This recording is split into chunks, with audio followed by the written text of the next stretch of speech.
नमस्कार मंडळी, अगदी पांढरे शुभ्र वेफर्स कसे बनवायचे हे आज आपण व्हिडिओमध्ये बघणार आहोत. एक सोपी ट्रिक्स सांगणार आहे, त्यासाठी व्हिडिओ शेवटपर्यंत बघा. आज आपण 5 किलोच्या प्रमाणामध्ये वेफर्स बनवणार आहोत. अगदी साधे आणि डिझाईनचे सुद्धा वेफर्स आज आपण घरच्या घरी तयार करून घेणार आहोत. कशा प्रकारे तयार करून घेणार आहोत यासाठी व्हिडिओ शेवटपर्यंत बघा. आणि व्हिडिओ जर आवडला तर लाईक करा, कमेंट करा आणि चॅनलवर नवीन असाल तर सबस्क्राईब करायला विसरू नका. तर चला रेसिपीला सुरुवात करूया. त्यासाठी मी 5 किलो मोठे बटाटे घेऊन आणलेले आहेत. तर बघू शकता इथे 5 किलो एवढे बटाटे घेऊन आलेले आहेत. त्याला आपल्याला आलू किचणीच्या साहाय्याने चांगल्या प्रकारे किसून घ्यायचा आहे. मधामध्ये जर आलू थोडेसे खराब असले तर त्यातील तेवढा भाग आपल्याला काढून घ्यायचा आहे आणि चांगल्या प्रकारे अशा प्रकारे आलू आपल्याला सोलून घ्यायचा आहे. सगळेच आलू आपल्याला एक एक करून सोलून दुसऱ्या पाण्यामध्ये ठेवून घ्यायचे आहे. त्यामुळे आपले आलू काळे पडणार नाही. तर बघू शकता अशाच प्रकारे आलू सोलण्याने आपल्याला सगळे बटाटे सोलून घ्यायचे आहे. त्यानंतर आपल्याला सगळे बटाटे पाण्यामध्ये ठेवून घ्यायचे आहे. तर बघू शकता इथे आपले सगळे बटाटे सोलून झालेले आहेत. त्यानंतर आपण चिप्स करायला घेऊया. त्यासाठी त्याआधी आपल्याला सगळे बटाटे पाण्यात ठेवून घ्यायचे आहे, जेणेकरून ते काळे पडणार नाही. तर चला आपण चिप्स करायला घेऊया. त्यासाठी मी आलू किसणी घेतलेली आहे. बटाटे आपण साईडला ठेवून घेऊया. त्यानंतर अशा प्रकारची आलू किसणी घेतलेली आहे. एक एक आलू आपल्याला किसून घ्यायचा आहे. अशाच प्रकारे आपल्याला चिप्स तयार करून घ्यायचे आहे. तर बघू शकता इथे हळूवारपणे आपल्याला चिप्स करून घ्यायचे आहे. चिप्स करताना आपल्याला थोडंसं हळूवारपणे करायचं आहे, नाहीतर आपला हात कापू शकतो. तर बघू शकता इथे हळूहळू आपल्याला अशा पद्धतीने चिप्स तयार करून घ्यायचे आहे. तर एक एक करून आपल्याला अशा पद्धतीने चिप्स करून घ्यायचे आहे. तर इथे बघू शकता माझा मुलगासुद्धा मधामध्ये येत होता. तर बघू शकता इथे आपले सगळे प्रकारे अशाच पद्धतीने आपल्याला सगळे चिप्स करून घ्यायचे आणि लगेचच आपल्याला ते दुसऱ्या चांगल्या भांड्यामध्ये पाणी घेऊन त्यामध्ये टाकून घ्यायचे आहे, जेणेकरून आपले चिप्स काळे होणार नाही. तर बघू शकता एवढे चिप्स मी करून झालेले आहे. त्यानंतर हे सगळे चिप्स आपल्याला एका पातेल्यामध्ये मी पाणी घेतलेलं आहे. त्यामध्ये आपल्याला सगळे चिप्स टाकून घ्यायचे आहे. आपल्याला एक एक करून सगळे आलू चिप्स तयार करून घ्यायचे आहे. तर बघू शकता इथे जेवढे चिप्स तयार झालेले होते तेवढे मी एका पातेल्यामध्ये पाणी घेतलेलं आहे. त्यानंतर त्यामध्ये आपल्याला सगळे चिप्स टाकून घ्यायचे आहे. तर बघू शकता इथे आपले जेवढे चिप्स झालेले होते ते सगळे चिप्स आपल्याला पाण्यामध्ये टाकून घ्यायचे आहे. पाण्यामध्ये टाकून घेतल्याने त्यामध्ये जो स्टार्च आहे तो निघून जाणार. अशा पद्धतीने आपल्याला संपूर्ण चिप्स तयार करून घ्यायचे आहेत आणि सगळे चिप्स आपल्याला पाण्यामध्ये टाकून घ्यायचे आहे. अशाच पद्धतीने मी तुम्हाला डिझाईनचे सुद्धा चिप्स बनवून दाखवत आहे. डिझाईनचे चिप्स बनवताना आपल्याला अशा प्रकारचा कटर पाहिजे. त्यानंतर आपल्याला एक वेळ उभा आणि एक वेळ आडवा आपल्याला असा आलू बटाटा फिरवून घ्यायचा आहे आणि अशा प्रकारे आपल्याला चांगले चिप्स करून घ्यायचे. तर बघू शकता एकदा उभा आणि नंतर एकदा आडवा असं करून आपल्याला डिझाईनची चिप्स बनवून घ्यायचे आहे. तर बघू शकता किती चांगल्या प्रकारे आपले डिझाईनची चिप्ससुद्धा करून घ्यायचे आहे. तुम्हाला हवं असेल तर तुम्ही साधे किंवा अशा प्रकारे डिझाईनचे चिप्ससुद्धा करून घेऊ शकता. तर बघू शकता किती चांगल्या प्रकारे आपले डिझाईनचे सुद्धा चिप्स तयार झालेले आहेत. ते सुद्धा आपल्याला अशा प्रकारे पाण्यामध्ये टाकून घ्यायचे आहे. तर बघू शकता इथे आपले संपूर्ण चिप्स तयार करून झालेले आहेत. त्यानंतर जे चिप्स आपण पाण्यामध्ये ठेवून घेतलेले होते ते दुसऱ्या पाण्यामध्ये आपल्याला घालून घ्यायचे आहे. त्यामुळे आपला जो आलूमधला जो स्टार्च असतो तो संपूर्ण आपल्याला या पाण्यामध्ये जमा होईल. तर बघू शकता किती एकदम सगळा स्टार्च त्या पाण्यामध्ये जमा झालेला आहे. तर बघू शकता इथे पाणी किती पांढरं शुभ्र असं झालेलं आहे. त्यानंतर संपूर्ण चिप्स आपल्याला यामध्ये काढून घेतलेले आहेत. यामध्ये फुल टब भरलेला आहे. त्यामुळे उरलेले जे चिप्स आहेत आपण दुसऱ्या पाण्यामध्ये काढून घ्यायचे आहेत. त्यानंतर आपल्याला रात्रभर हे चिप्स पाण्यामध्ये ठेवून घ्यायचे आहेत. तर बघू शकता इथे 5 किलो बटाट्याचे जवळपास एवढे चिप्स तयार झालेले आहेत. त्यानंतर आपल्याला त्यामध्ये तुरटी फिरवून घ्यायची आहे.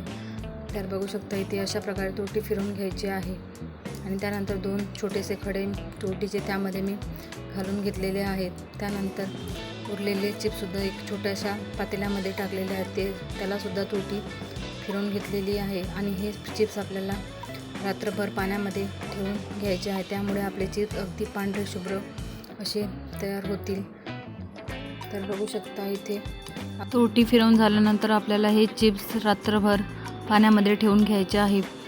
चिप्स पाण्यामध्ये ठेवत असताना चिप्स चांगल्या प्रकारे त्यामध्ये डुबतील एवढंच पाणी आपल्याला त्यामध्ये ठेवून घ्यायचे आहे. त्यानंतर आपण दुसऱ्या दिवशी हे चिप्स परत एकदा दुसऱ्या पाण्यामध्ये काढून घेणार आहोत, जेणेकरून तुरटीचा जो खारटपणा असतो तो त्यामधून निघून जाईल. त्यानंतर आपले अशा प्रकारे केल्याने आपले चिप्स अगदी पांढरे शुभ्र असे तयार होतील. तर बघू शकता इथे तुरटीमध्ये जे ठेवलेलं तुरटीच्या पाण्यामध्ये जे चिप्स ठेवलेले होते ते संपूर्ण चिप्स मी दुसऱ्या पाण्यामध्ये काढून घेत आहे. तर अशाच प्रकारे आपले सगळे चिप्स एका वाट्यामध्ये आपण काढून घेतलेले आहेत. त्यानंतर हे चिप्स आपल्याला उकडून घ्यायचे आहे. त्यासाठी मी गॅसवर पाणी गरम करत ठेवलेलं आहे. त्यासाठी एक मोठं पातेलं घेतलेलं आहे, त्यामध्ये पाणी गरम करायला ठेवलेलं आहे. त्यावर झाकण ठेवून आपल्याला पाण्याला उकळी आणून घ्यायचं आहे. त्यानंतर एक झाकण ठेवून आपल्याला 10 ते 15 मिनिट आपल्याला पाणी चांगल्या प्रकारे उकळून घ्यायचं आहे. त्यानंतर बघू शकता इथे आपल्या पाण्यालासुद्धा उकळी आलेली आहे. त्यानंतर आपण जे चिप्स पाण्यामध्ये ठेवलेले होते ते संपूर्ण चिप्स आपल्याला त्यामध्ये घालून घ्यायचे आहे आणि चांगल्या प्रकारे वाफवून घ्यायचे आहे. जवळपास 5 किलो चिप्स असल्यामुळे आपल्याला 2 बॅचमध्ये आपल्याला हे चिप्स उकडून घ्यायचे आहे. तर बघू शकता इथे आपल्या चिप्स घालून झालेले आहे. त्यानंतर त्यामध्ये आपल्याला ज्या पातेल्यामध्ये जेवढे बसतील तेवढेच चिप्स आपल्याला त्यामध्ये घालून घ्यायचे आहे. अगदी जास्तही चिप्स आपल्याला त्यामध्ये घालून घ्यायचे नाही. त्यानंतर आपल्याला चांगली चिप्स चवीप्रमाणे त्यामध्ये मीठ घालून घ्यायचं आहे आणि आपल्याला चांगल्या प्रकारे चमच्याने परतून घ्यायचे आहे, जेणेकरून संपूर्ण चिप्स आपले चांगले शिजतील आणि त्याला मीठसुद्धा चांगल्या प्रकारे लागेल.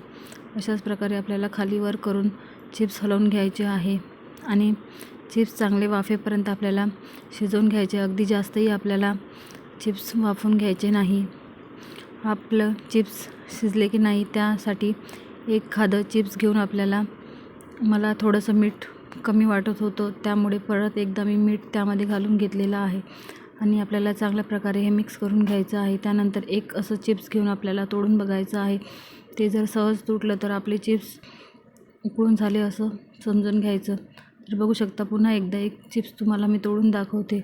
खूप गरम असल्यामुळे हाताला थोडंसं लासत आहे. त्यानंतर बघू शकता अगदी सहजरित्या आपले चिप्स तुटत आहे. तर आपले चिप्ससुद्धा उकडून झालेले आहेत. त्यानंतर अशा प्रकारची एक चाळणी घ्यायची आहे. त्यानंतर संपूर्ण चिप्स आपल्याला त्यामधील पाणी सगळं काढून घ्यायचं आहे. अशाच प्रकारे आपल्याला चाळणीमध्ये सगळे चिप्स काढून घ्यायचे आहे. तर बघू शकता इथे एक एक करून मी उकळलेले सगळे चिप्स चाळणीमध्ये काढून घ्यायचे आहे, जेणेकरून त्यामध्ये सर्व पाणी निथळून जाईल आणि आपले चिप्ससुद्धा थंडे होतील. अशाच प्रकारे आपल्याला पातेल्यामधील संपूर्ण चिप्स चाळणीमध्ये काढून घ्यायचे आहे आणि थंड करून घ्यायचे आहे. तर बघू शकता इथे उरलेले सगळे चिप्स मी एका चाळणीमध्ये काढून घेत आहे. तर इथे बघू शकता आपले चिप्स सगळे तळून उकडून झालेले आहेत, ते एका चाळणीमध्ये काढून घेतलेले आहेत. अशाच प्रकारे आपल्याला दुसऱ्या उरलेले चिप्ससुद्धा आपल्याला अशाच प्रकारे वाफवून घ्यायचे आहे.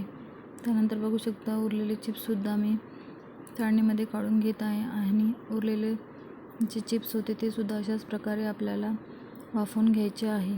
तर इथे बघू शकता आपले संपूर्ण चिप्स वाफवून झालेले आहेत. सगळे चिप्स मी एकाच चाळणीमध्ये काढून घेतलेले आहे, जेणेकरून थंड होतील. त्यानंतर वर टेरेसवर सगळे चिप्स आपण सुकवण्यासाठी ठेवलेले आहेत. तर बघू शकता इथे सगळे चिप्स आपल्याला वाळवून घेत आहे. अशाच प्रकारे एक एक करून सगळे चिप्स आपल्याला उन्हामध्ये 2 ते 3 दिवस चांगल्या प्रकारे कडक उन्हामध्ये वाळवून घ्यायचे आहे, जेणेकरून आपले चिप्स काळे पडणार नाही. तर बघू शकता इथे संपूर्ण चिप्स अशा प्रकारे वाळवून झालेले आहेत. तर बघू शकता इथे डिझाईनचे चिप्ससुद्धा चांगल्या प्रकारे छान दिसत आहेत. अशाच प्रकारे आपल्याला 2 दिवस हे चिप्स चांगल्या प्रकारे वाळवून घ्यायचे आहेत, एकदम कडक होईपर्यंत. 2 दिवसांनी बघू शकता आपले चिप्स एकदम पांढरे शुभ्र असे तयार झालेले आहेत आणि एकदम क्रिस्पी आणि कडक असे तयार झालेले आहेत. तर चला तुम्हाला हे चिप्स तळून दाखवते. यासाठी मी कढईमध्ये तेल गरम करायला ठेवलेला आहे. त्यानंतर त्यामध्ये आपल्याला चिप्स घालून घ्यायचे आहे. एकदम कडकडीत तेलामध्ये चिप्स घालून घ्यायचे नाही, नाहीतर एकदम लालसर आणि जळू शकतात. तर बघू शकता इथे आपले चिप्स तळून झालेले आहेत. त्यानंतर संपूर्ण चिप्स आपल्याला एका प्लेटमध्ये काढून घ्यायचे आहे. तर बघू शकता इथे आपले एकदम पांढरे शुभ्र अशा प्रकारचे चिप्स तयार झालेले आहेत. तुम्हाला व्हिडिओ आवडला असेल तर लाईक करा, कमेंट करा आणि चॅनलवर नवीन असाल तर सबस्क्राईब करायला विसरू नका. अशाच प्रकारे तर बघू शकता इथे तळलेले आणि वाळलेले चिप्ससुद्धा एकदम भारी असे दिसतात. वाळलेले चिप्स एकदम व्हाईट आणि पांढरे शुभ्र असे तयार झालेले आहेत. अशाच पद्धतीने तुम्हीसुद्धा नक्की ट्राय करून बघा आणि कसे झाले व्हिडिओमध्ये कमेंट करून सांगा. त्यानंतर बघू शकता एक चिप्स मी तुम्हाला तोडून दाखवते. एकदम क्रिस्पी आणि कुरकुरीत असे चिप्स आपले तयार झालेले आहेत. अशाच प्रकारे तुम्हीसुद्धा घरी नक्की ट्राय करून बघा. याआधीसुद्धा साबुदाणा चकलीचा व्हिडिओ टाकलेला आहे, तो सुद्धा बघा आणि आवडला तर लाईक करा, कमेंट करा आणि चॅनलवर नवीन असाल तर सबस्क्राईब करा. तर बघू शकता इथे डिझाईनचे चिप्ससुद्धा अगदी छान झालेले आहेत. तर व्हिडिओ आवडला असेल तर लाईक करा, कमेंट करा आणि चॅनलवर नवीन असाल तर सबस्क्राईब करा. तर परत पुन्हा भेटू अशाच नवनवीन रेसिपीसोबत. तोपर्यंत धन्यवाद. बाय.